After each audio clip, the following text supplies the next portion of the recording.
sampah plastik Indonesia dalam sehari mencapai 175.000 ton atau sekitar 64 juta ton per tahun. Kondisi ini menjadikan negara kita sebagai produsen sampah plastik terbesar kedua di dunia setelah Cina. Fakta ini cukup memprihatinkan karena plastik dikenal sebagai bahan yang sulit diuraikan dan bahkan butuh waktu ratusan tahun untuk memusnahkannya. Sampah plastik menjadi problema lingkungan yang begitu pelik di Indonesia karena sulit diuraikan.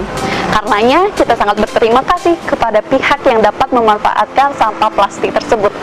Dan itulah yang dilakukan sang kreator kita kali ini, Soson Garsoni, yang membuat aneka mesin penghancur plastik menjadi energi listrik. Lalu seperti apa caranya? Bersama saya Astri Nur, inilah sang kreator. Aktivis lingkungan dari Banjaran, Bandung, Soson Garsoni, sudah lama dikenal sebagai inovator mesin-mesin pengolah sampah.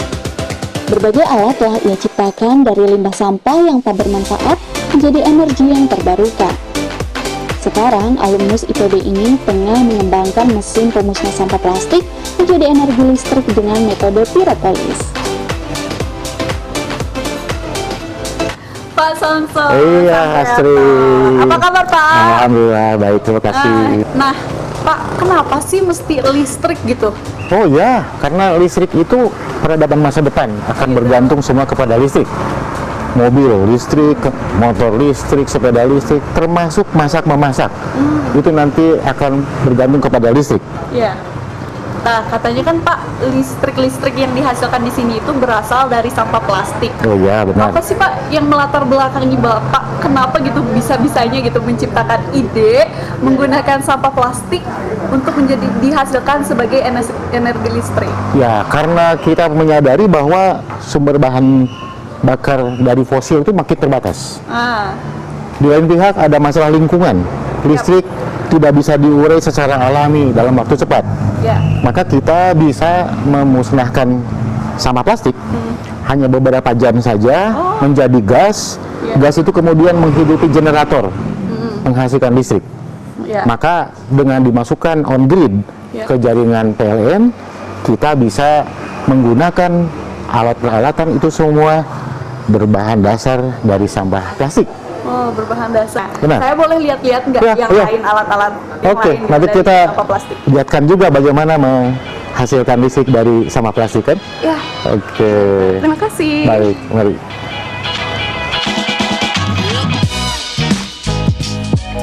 Metode pyropolis memang bukan barang aneh di dunia daur ulang, tapi Soson menggunakan cara baru, yakni pengepresan sebelum limbah plastiknya disuling. Dampaknya, minyak sulingnya menjadi lebih maksimal keluarnya dan tidak ada yang menguap. Dengan bahan limbah plastik seberat 30 kg, maka ia akan mendapatkan listrik sebesar 50 kW.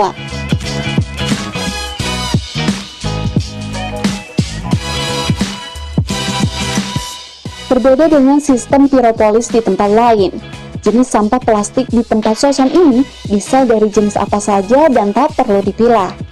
Semua limbah plastik yang tak berharga dan yang tak dilirik para pemulung sekalipun, seperti styrofoam misalnya, masih bisa dimanfaatkan. Ini artinya mesin ciptaannya memang bisa diandalkan. Setelah dipres, limbah plastik itu dipanaskan ke dalam reaktor kedap udara yang menggunakan listrik induksi. Karena kedap udara, maka tak ada emisi dalam pembakaran plastik seperti yang biasa terjadi selama ini sehingga lebih sehat. Hasil dari proses pyropolis ini adalah minyak yang setara dengan bensin dan gas bio atau biogas. Inilah kelebihan mesin ciptaan Soson, karena di tempat lain kebanyakan mesin pyropolisnya hanya menghasilkan minyak tanpa gas.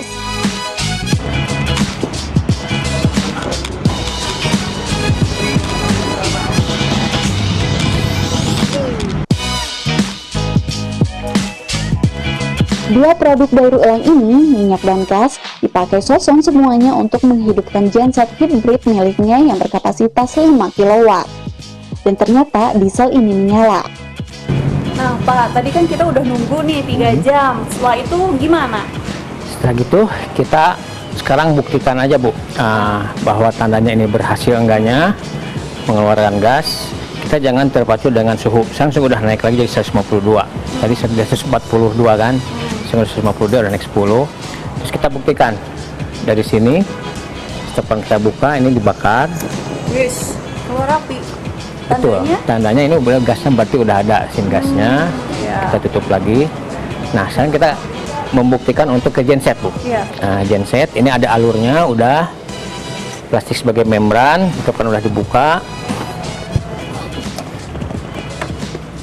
Nyalain gensetnya, Pak? Iya. Wis, nyala tuh genset.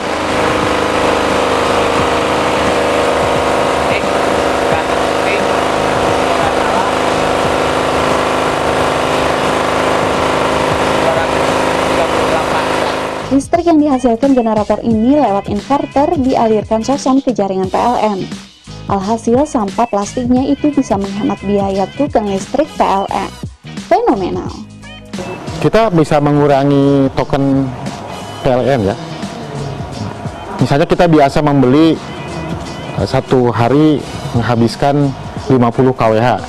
Nah, dengan kita masukkan hasil dari pengolahan sampah plastik jadi listrik, kemudian listriknya dialirkan melalui inverter, ini masuk ke jaringan PLN, maka kita bisa mengurangi penggunaan listrik dari sumber PLN.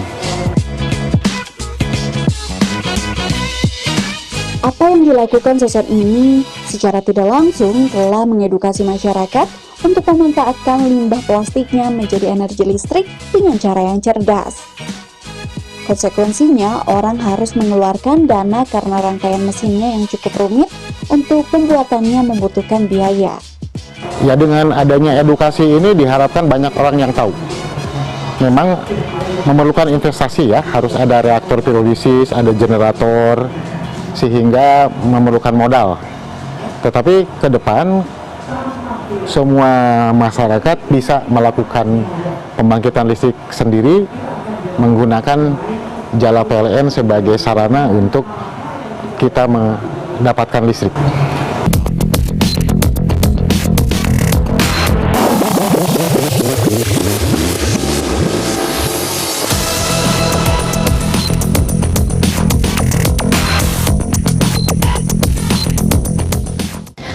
Hai, sudah tahu dong soal virus corona yang saat ini lagi heboh sejagat.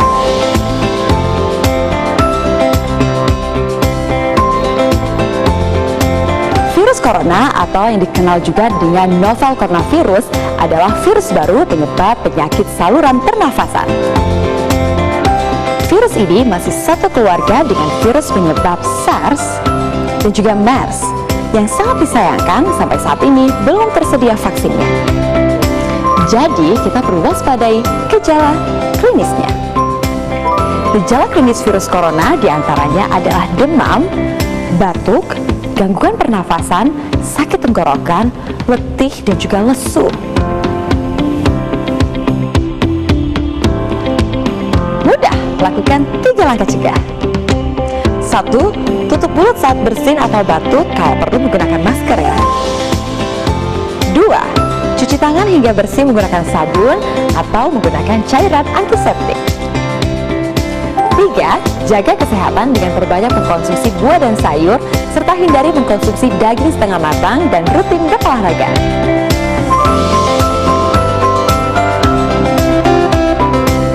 Benar, yuk lakukan 3 langkah cegah agar kita terhindar dari resiko terkena virus corona.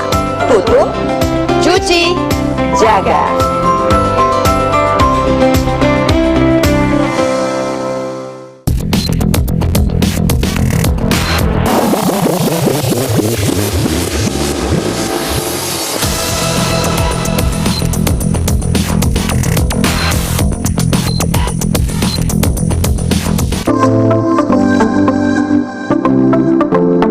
Seorang staf Soson Hendy Supratman sibuk mengurusi sepeda listrik di Banjaran.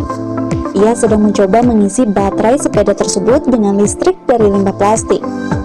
Dan rupanya percobaannya itu berhasil karena baterai sepeda listriknya memang terisi. Ini masih merah, tandanya ini masih belum. Kalau udah hijau nanti penuh gitu tandanya. Oh gitu. Ini masih bisa ini. Dinyalainnya mengendarinya sama seperti motor. Ya, ya. Nanti saya mau nungguin sampai motornya selesai dicas, saya mau cobain, boleh ya Pak? Boleh, silakan. Oke. Untuk membuktikan bagaimana kinerja sepeda hasil dari pasokan listrik sampah plastik ini, saya pun mencoba menaikinya. Ternyata tidak ada masalah sama sekali. Sepeda listrik ini bisa melaju kemana-mana saat saya mengendarai. Nah, ini nih salah satu bentuk pemanfaatan dari energi listrik yang berasal dari sampah plastik. Tadi saya udah main, nyobain bolak-balik, seru banget soalnya ini nggak usah dikayu sama kita karena udah menggunakan energi listrik. Dan tentunya masih banyak lagi alat-alat yang lainnya yang menggunakan energi listrik berasal dari sampah plastik. Tetaplah saksikan sang kreator.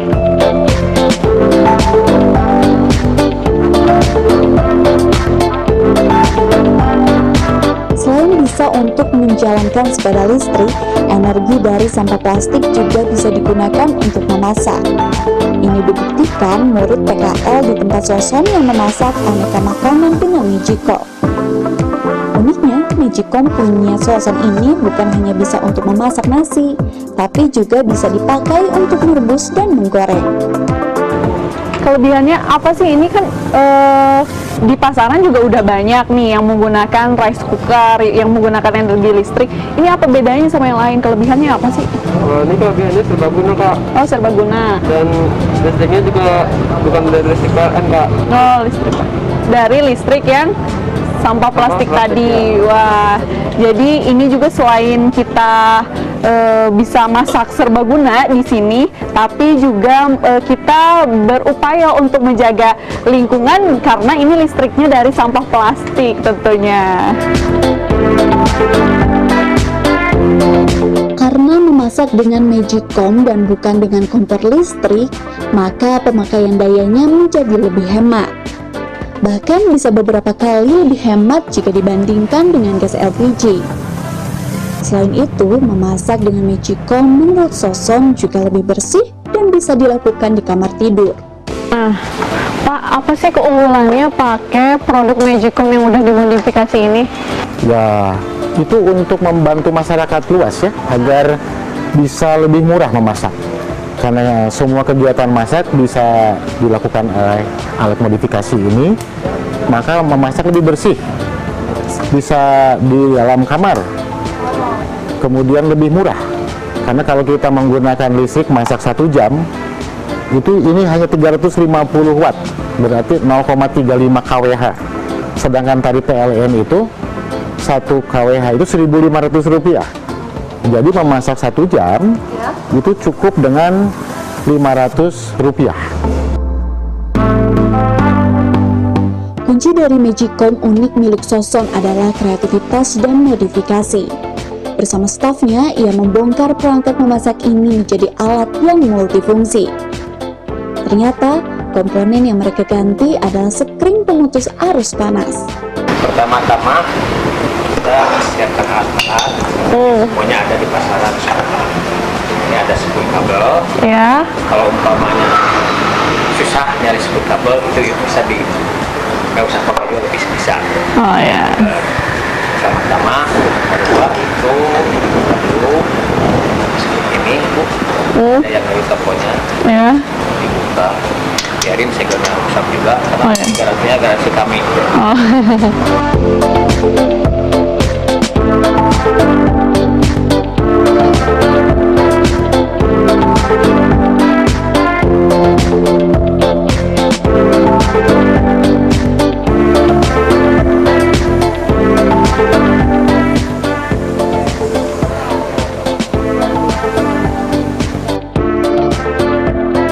Dibandingkan dengan gas melon, memasak dengan menggunakan Magicom memang relatif lebih aman. Pasalnya, perangkat ini kecil kemungkinan untuk meledak, sebagaimana yang sering terjadi pada gas LPG.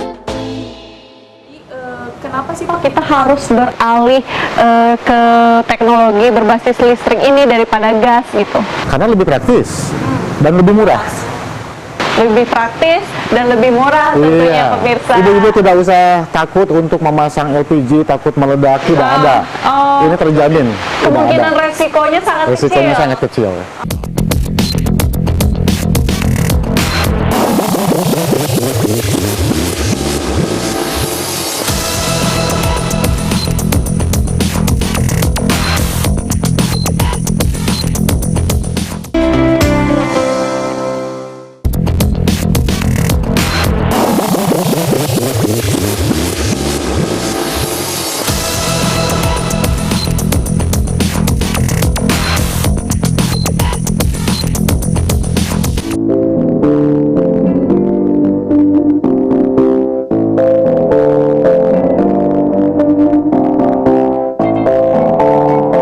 Di luar masalah permesinan dan elektronik, Soson juga seorang pecinta lingkungan dan tanam-tanaman. Sesuai basicnya yang insinyur pertanian, ia menanam lidah buaya atau aloe vera di lantai 2 rumahnya. Tanaman ini ia pakai untuk membuat hand sanitizer yang sedang ramai belakangan ini. Nah, sumber listriknya diambil dari limbah plastik juga. Pak, saya boleh nggak lihat cara pembuatan hand sanitizer? Ya, ini cara membuat hand sanitizer setelah kita tadi dapat minyak aromatika kan. Nah, ini campuran kedua adalah jeli lidah buaya. Jeli lidah buaya, dari lidah buaya yang tadi dipanen, kemudian dipotong-potong terlebih dahulu, mendapat daging atau jeli lidah buayanya, terus diapain? Masukin ke blender Untuk memperhalus partikel dari lidah buaya yang memberi manfaat nanti kepada kulit tempat kita menggosok hand sanitizer ya. Nah, butuh berapa banyak sih Pak untuk kita menghasilkan hand sanitizer tersebut? Satu botol deh misalnya, kita butuh berapa banyak lidah buayanya? Ya tergantung, kalau satu botolnya misalnya 500 ml ya, itu dengan lidah buaya 1-2 daun yang besar, jelinya nanti ditambah dengan alkohol sekitar 400 ml dan ditambah sedikit aromatic oil. Itu akan cukup untuk mendapatkan 500 ml. Oh, jadi ini di blendernya sebentar aja ya? Ya. Terus abis gitu digimanain, Dek? Habis itu disaring, yang diambil cuma airnya aja.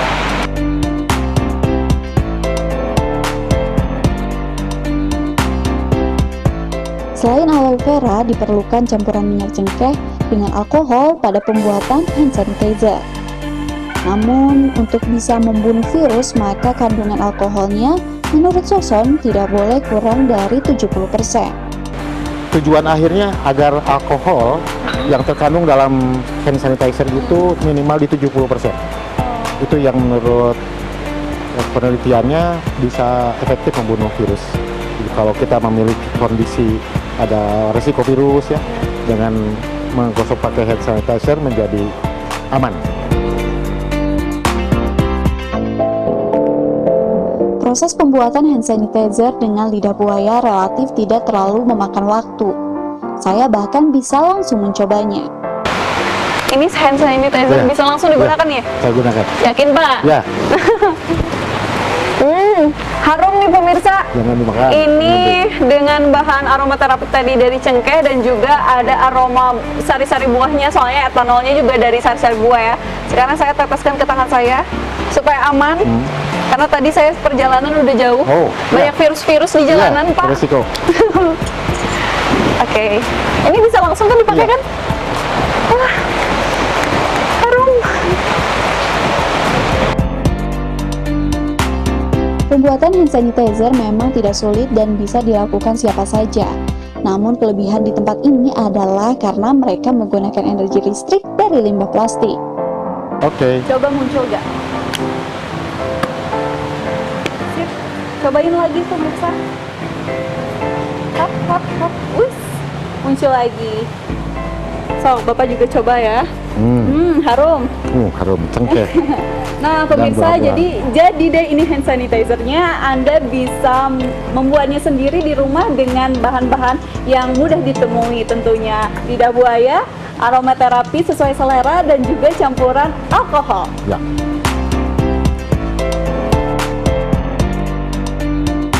Karena dinilai inspiratif, banyak anak sekolah yang magang, praktek kerja, atau sekedar berkunjung ke tempat Soson. Mereka datang berkelompok untuk menimba ilmu pada sang kreator. Jurusan otomotif dari SMK yang dulu keluar jadi membuka bengkel otomotif, begitu selesai kuliah, pas keluar nanti semua motornya pakai dinamo. Apa yang semua kita siapkan tidak lagi bisa digunakan. Masa depan setiap tahun akan berubah dengan cepat.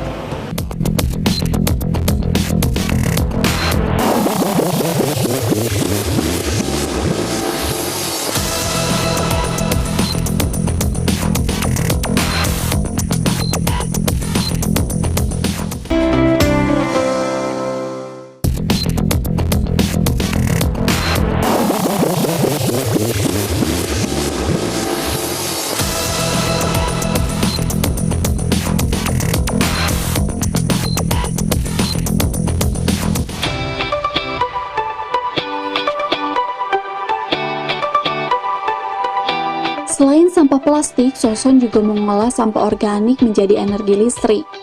Ini malah sudah ia lakukan jauh sebelum mengurusi limbah plastik.